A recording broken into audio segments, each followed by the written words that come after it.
Hello everyone.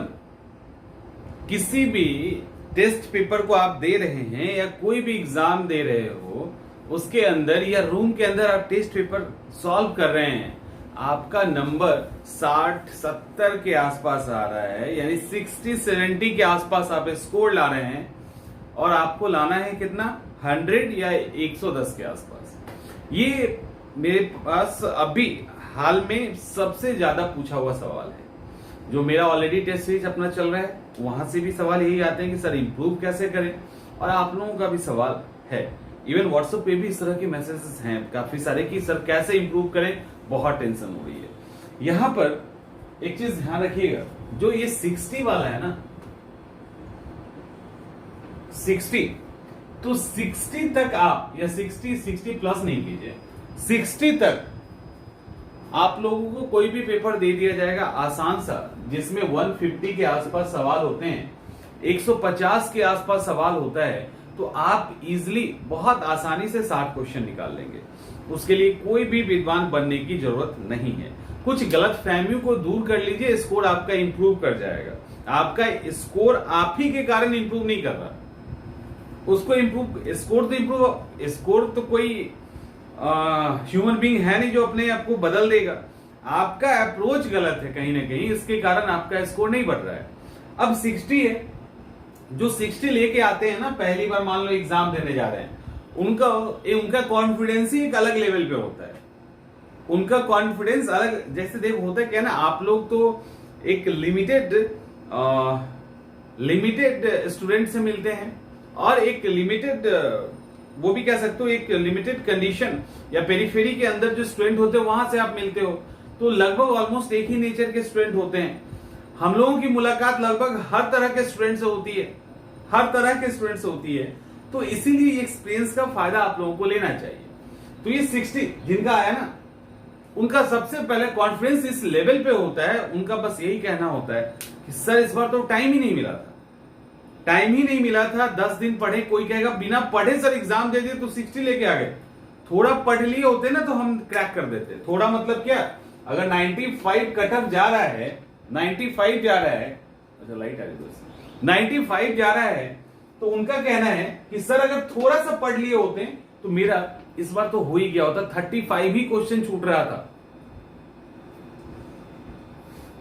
35 सवाल ही छूट रहे थे, मेरा स्कोर हम इस बार क्वालिफाई कर जाते। अगली बार थोड़ा सा पढ़ लेंगे ना तो हो जाएगा। तो पता चला अगली बार भी पढ़े, तब पता चला अगली बार मेहनत किया गया, अगली बार आ गया 75, फिर खुश, अच्छा इस बार ना 75 आया, अगली बार तो पक्का 95 आएगा। और अगली बार जब एग्जाम देने जाएंगे तो पता चला स्कोर चला गया 101, और वो अपना 88 पे घूम रहे हैं, वो 88 पे घूम रहे हैं। और ये तीनों डाटा ओरिजिनल है, ये तीनों नकली डाटा मैंने नहीं दिया है, ये ओरिजिनल डाटा दिया है किसी स्टूडेंट का।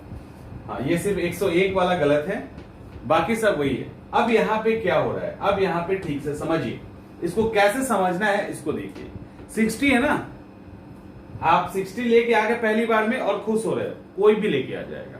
60 तक जाने के लिए कोई भी बहुत एक्स्ट्रा एफर्ट करने की जरूरत नहीं है। बिल्कुल साधारण तरीके से आप 60 पे पहुंच जाएंगे। आराम से एग्जाम को टेकल करते रहिए। 150 सवाल अगर है तो 60 पहुंच जाओगे। अगर 100 सवाल है तो आप 30 जरूर पहुंच जाएंगे। यहां छोड़ दीजिए, यूपीएससी के अंदर पहुंच जाएंगे आप, तो यहां का तो छोड़ ही दीजिए, बीपीएससी और पीसीएस को। तो 60 तक आपको दिक्कत नहीं हो, यहां कोई स्ट्रैटेजी की जरूरत नहीं है, कुछ नहीं है। आपको जो पढ़ना है, जहां पढ़ना है, जैसे पढ़ना है पढ़िए। यहां से आपको जो सेकेंड पड़ाव है वो 80 का है, सेकेंड पड़ाव है 80 का। सेकेंड पड़ाव 60 से के बाद आप जब थोड़ा सा एक्स्ट्रा एफर्ट करेंगे, थोड़ा सा और मेहनत करेंगे, तो 80 के आसपास आप आ जाओगे। 80 के आसपास आने के लिए आपको क्या करना पड़ेगा, आपको जितना भी सब्जेक्ट है, साइंस का पेपर है, आर्ट्स का पेपर है, करंट अफेयर्स है, उस जगह का जो भी उस समय का, अगर कोई लोकल होगा, कोई भी एग्जाम की बात करें, तो उसको आप 2 बार 4 बार, प्रीवियस ईयर के पेपर को 2 बार 4 बार अगर आप कर लेंगे तो आप 80 के आसपास आ जाएंगे। तो जितने किताब है, नोट्स हैं, फैक्ट्स हैं, लुसेंट टाइप का जो भी है उसको कर लीजिए, प्रीवियस ईयर को कर लीजिए, ये सब करोगे तो 80 के पास आ जाएंगे आप, इसमें कोई दिक्कत नहीं है। यहां पे आप एक्स्ट्रा एफर्ट करेंगे 80 पे आ जाएंगे, मेहनत आपका यहां पे पहुंचा देगा। 80 के बाद आपको आगे जाना है कहां, इसके बाद तीसरा पड़ाव पता है क्या, 90। ये है थर्ड स्टेप 90। अब इस 80 से 90 पे जाने का सफर आपका मुश्किल भरा होगा। मुश्किल भरा इसलिए होगा कि अब यहां पे आपको तय करना होगा कि कमियां कहां है। आपको तय करना होगा। 150 सवाल पे हम लोग बात कर रहे हैं, 150 सवाल के जो भी आते हैं उस पे भी कर रहे हैं, उसी एवरेज में सबको लेके चलेंगे, 100 पे भी बात कर लेंगे। तो अब आपको 90 पे आना है। अब यहां के बाद आपको देखना पड़ेगा, 80 तक तो आप चले आओगे खींच खाच के, अब आपको देखना पड़ेगा अच्छे से कि आखिर क्वेश्चन गलत कहां कर रहे हैं, क्वेश्चन आपका कहां गलत हो रहा है। और दूसरा आपको देखना पड़ेगा कि जो सेक्शन गलत हो रहा है उसको फिर से पढ़ना है और पढ़ के फिर हमको सॉल्व करना है। यहां पे एक और तरीका आजमाया जा सकता है, वो ये हो सकता है कि आप हर सब्जेक्ट को फिर से पढ़ें, हर पेपर को फिर से, क्वेश्चन पेपर को फिर से बनाएं, और भी जो प्रैक्टिस सेट है वो भी खरीद के उस तरह के चैप्टर पे पूरा प्रैक्टिस कर लें। तो बार बार किताब पढ़ें, बार बार नोट्स पढ़ें, बार बार क्वेश्चन सॉल्व कीजिए। तो उसके कारण जो बीच में थोड़ी बहुत दिक्कतें हो रही है वो आप अपना सॉल्व कर लोगे 90 पे। लेकिन ये आपका कट ऑफ नहीं है, यहां के बाद आपका कट ऑफ स्टार्ट होगा। वो कुछ भी हो सकता है, हम बस मान के चलते हैं यहां के बाद हमारा आखिरी पड़ाव है 100 नंबर का, बस 100 नंबर का। लेकिन 90 के बाद आगे के पड़ाव को वही तय करेंगे जिनके पास पूरा एनालिटिक पावर होगा। इसमें से कुछ स्टूडेंट ऐसे भी हैं जो कहेंगे कि हाँ 66 में मेरा स्कोर 100 है, 110 है, 115 है, 20 है, इस तरह के। ठीक है, आपका होगा भी, ऐसा नहीं कि नहीं भी होगा, आपका होगा भी स्कोर, हम ये मानते हैं। लेकिन दूसरी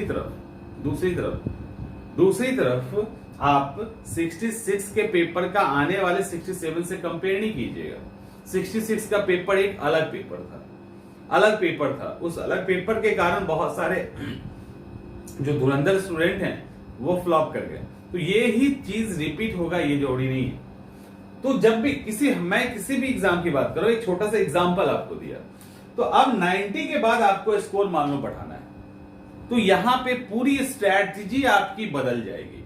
क्योंकि आपने 60 से सफर तय किया था, आपने किताब पढ़ा, कुछ क्वेश्चंस पुराने बनाए, कुछ नए बनाए, और आप 80 पे आ गए। यहां पे आपको बहुत एफर्ट करना पड़ा। यहां के बाद आपको बहुत ही ज्यादा एक्स्ट्रा एफर्ट करना पड़ा। अगला 10 क्वेश्चन के लिए आपको बार बार रिवाइज करना पड़ा, बार बार चीजें याद करनी पड़ी, बहुत सारे क्वेश्चंस को सॉल्व करना पड़ा, तब जाके आप 90 पे पहुंचे। लेकिन कट ऑफ अभी भी क्रॉस नहीं किया है। अब यहां से जो 100 का सफर है आपका, वो आसान नहीं होने वाला है। उसके लिए सिर्फ पढ़ाई काम नहीं आएगी। अब आप चूंकि 90 पे आते आते अपनी किताब को अच्छे से समझ चुके हैं, फैक्ट्स समझ चुके हैं, क्वेश्चंस बहुत सारे बना चुके हैं, बहुत सारा बन चुका है। अब उसको बार बार रिपीट करने का नहीं है। अब रिपीट करके आप वहां नहीं पहुंचेंगे 100 पे। अब आपको देखना पड़ेगा क्वेश्चन को सॉल्व, सुनो ठीक से, क्वेश्चन को सॉल्व करते समय कि कौन सा क्वेश्चन फंसा, यानी कौन सा क्वेश्चन फंस रहा है, कौन सी क्वेश्चन हमसे नहीं बन रहे हैं। जब नहीं बने ना, तो आपको, जैसे मान लो आप, सिंपल सी बात है, आप ज्योग्राफी का पेपर सॉल्व कर रहे हैं, ज्योग्राफी में कोई क्वेश्चन प्लेट टेक्टोनिक से फंस गया, आपको समझ में नहीं आ रहा, कितने तरह के प्लेट है नहीं समझ में आ रहा, तो वो अगर क्वेश्चन फंसा, तो अब आप इंतजार नहीं करेंगे अगले क्वेश्चन का कि हम पूरा सेट बना लेते हैं तब करेंगे, नहीं। जैसे ही फंसा, इसका 2 उपाय है। इमीडिएट आप उस किताब पे जाइए, उसको पढ़िए, समझिए, फिर क्वेश्चन पे आइए, या उसको एक कॉपी में उस समय नोट डाउन कर लो। जब सेट तैयार खत्म हो जाए तो जो जो टॉपिक में प्रॉब्लम था उसी टॉपिक को दोबारा पढ़िए। समझ में आ रहा है? उसी टॉपिक को दोबारा पढ़िए। जिस फैक्ट में प्रॉब्लम है उसी फैक्ट को दोबारा पढ़िए। आप पूरी किताब को नहीं पढ़नी है बार बार, आप पूरा नोट्स नहीं पढ़ना है बार बार, सारे क्वेश्चन सॉल्व नहीं करने हैं बार बार। अब जहां दिक्कत हो रहा है, क्योंकि आप ये सब कर चुके हैं ऑलरेडी, जहां जहां दिक्कत हो रहा है उस दिक्कत को आपको पहचानना है, उसको आप डिस्कस कर लीजिए किसी के साथ, उसको आप उसके बाद उस पर्टिकुलर चैप्टर पे चले जाइए। लेकिन ये जितना सुनने में आसान लगता है उतना आसान नहीं होता तो आप इजिली कर लेते। यहां के बाद आपको अच्छे से खुद को एनालाइज करना होगा कि कैसे आप यहां से यहां पर आएंगे, कहां कमी रह गई, कहां चूक रह गई। ठीक है, उस चूक को पहले खोजना पड़ेगा और उस चूक को खोजने के लिए एक भ्रम है जिसको दूर करना पड़ेगा। उस भ्रम को ही दूर नहीं करते, इसी के कारण 100 तक नहीं पहुंच पाते। भ्रम क्या है? भ्रम साइंस वालों को लगता है कि मेरा आर्ट्स पेपर खराब है ना, अगर हिस्ट्री मेरा ठीक होता ना तो हम पक्का फेल नहीं करते। आर्ट्स वाले को लगता है मेरा साइंस अगर ठीक होता ना तो हम पक्का फेल नहीं करते। दोनों को लगता है कि करंट अफेयर्स के पेपर ने हमको डुबा दिया। दोनों को लगता है करंट अफेयर्स का पेपर ने डुबा दिया, जबकि कोई भी ऐसा पर्टिकुलर सब्जेक्ट नहीं है जिसके डूबने से आप फेल कर जाए, ये है ही नहीं। अगर आपका स्कोर 60 आ रहा है, 80 आ रहा है, इवन 60 वाले बोल देते हैं सर 35 क्वेश्चन करंट अफेयर्स का था, हमने पढ़ा ही नहीं, अगर पढ़ लेते तो निकल जाते। तो ये इस तरह का जो भ्रम है उसको तो पहले दूर कर दीजिए, क्योंकि जब तक भ्रम दूर नहीं होगा रियलिटी नहीं दिखेगी। तो रियलिटी को, सच्चाई को देखना है तो इस भ्रम को, इल्यूजन को हटाइए, और जैसे इल्यूजन हटेगा आपको समझ में आने लगेगा कहां कहां दिक्कत है, और उस दिक्कत जो है ना बिल्कुल रेड स्पॉट की तरह दिखने लगेगा, उसको नोट डाउन कीजिए, उस दिक्कत को सॉल्व कीजिए। एक एक क्वेश्चन 90 के बाद आपको एक एक नंबर बढ़ाने के लिए पसीने छूटेंगे और उस स्टेज से गुजरना पड़ेगा। उसके बाद आप यहां पे आएंगे। ठीक है, और एक और बात, यहां पे आएंगे और क्वालिफाई भी करेंगे तो ये करोगे। लेकिन इसी में आपको कोई अगर ये कह दे अरे हम तो बस ये पर्टिकुलर किताब उसको पढ़े थे और पास कर गए, तो वो आदमी अगली बार भी आपको उसी तरह से पास करता हुआ मिलेगा, अगली बार भी उसी तरह से पास करता हुआ मिलेगा, लेकिन उसकी नेक्स्ट स्टेप नहीं रुक जाएगी। लेकिन आप अगर ऐसे चलोगे ना तो आप पूरे कॉन्फिडेंस के साथ इस बार भी निकालेंगे और आगे के स्टेप भी निकाल लेंगे, क्योंकि आपका एक बेहतर समझ, बेहतर पकड़, फैक्ट, कॉन्सेप्ट सबका एक साथ बन जाएगा। जो कहते हैं ना पूरा सक्सेस मटेरियल, वो आपका रेडी हो जाएगा और बिल्कुल आप उसको हर कहीं पे भी यूज कर सकते हैं। तो इसीलिए ये जरूरी होता है। तो ये स्टेप को आप फॉलो कीजिए और 60 से अपने स्कोर को 100 पे लेके चले जाइए। लेकिन ध्यान रखना, जैसे जैसे आगे आएंगे आपकी कठिनाइयां बढ़ती जाएगी, और 100 के ऊपर अगर कोई जाना चाहता है, 100 काफी होता है वैसे, कम नहीं होता, 100 के ऊपर अगर कोई जाना चाहता है तो तरीका वही है जो 90 से 100 के बीच में है, लेकिन वो और भी रिफाइन हो जाता है। और भी देखते नहीं, जब गन्ना को पेरा जाता है तो स्टार्टिंग में डंडा डाले, पहला वाला स्टिक, और आराम से निकल गया, दूसरा बार डाले आराम से निकल गया, तीसरा बार जब उसको मोड़ते हैं तो इंजन एकदम खड़खड़ करने लगता है ना, क्योंकि अब उसको जोर पड़ रहा है, अब उसके अंदर जो और चीजें उसको निचोड़ा जा रहा है। 4th 5 स्टेज में आते आते इंजन की हालत खराब होने लगती है, और लेकिन सब कुछ निकल जाता है। तो उसी तरह से निचोड़ने के लिए जो है ना खुद को, इसके बाद जैसे ही 80 के बाद आप सफर आगे तय करेंगे, आपको बहुत ही कष्ट होगा, बहुत ही पेन होगा, और होगा ही, गुजरना ही है उससे, आपको होगा। तब जाके आप यहां पे आएंगे। जब यहां पे आएंगे तो पूरा टैलेंट जिसको कहते हैं ना निचोड़ा जाएगा, और वो कमाल का होगा। तो इस स्टेज को फॉलो कीजिए, आप बहुत जल्दी अपने आंसर को अपने स्कोर को इंप्रूव कर लेंगे, और ये होगा, ये मैंने करवाया है और असर हुआ भी है, तो आप भी इजिली कर लेंगे। ठीक है, तो इसी तरह से कीजिए, काम आएगा।